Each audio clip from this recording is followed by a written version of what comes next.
બોડેલીના ગરબી ચોક વિસ્તારમાં આવેલી ખાતરની દુકાન ખાતે આજે ખાતર લેવા આવેલા ખેડૂતોની ભારે ભીડ જોવા મળી.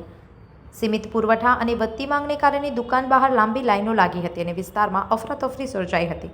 આ દરમિયાન દુકાનદાર દ્વારા ટ્રાફિકની સમસ્યાનું કારણ બતાવી ખેડૂતોને નજીક આવેલા માર્કેટયાર્ડ ખાતે જવા જણાવવામાં આવ્યું હતું. અચાનક સ્થળ બદલવાના નિર્ણયને કારણે ખેડૂતોમાં ગેરસમજ ફેલાઈ હતી અને માર્કેટયાર્ડ તરફ દોડધામ જેવી સ્થિતિ ઊભી થઈ હતી.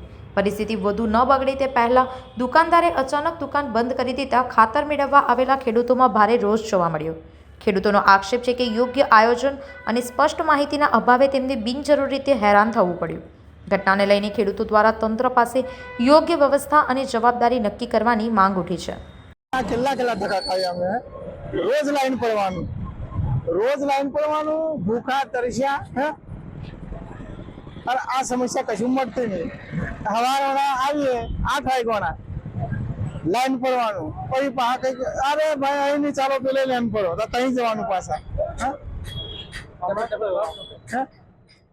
તમે જવું પડ્યું મૂકો હમણાં કોમ શું થયું હમણાં આ લાઈન પડી ત્યાં આવતા પેલે બીજી લાઈન પડો કે કઈ આગળ માર્કેટમાં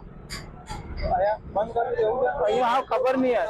આવા જ વધુ સમાચારો જોવા માટે સબસ્ક્રાઇબ કરો અમારી YouTube ચેનલને અને જોડાયેલા રહો Facebook, Instagram અને Twitter પર.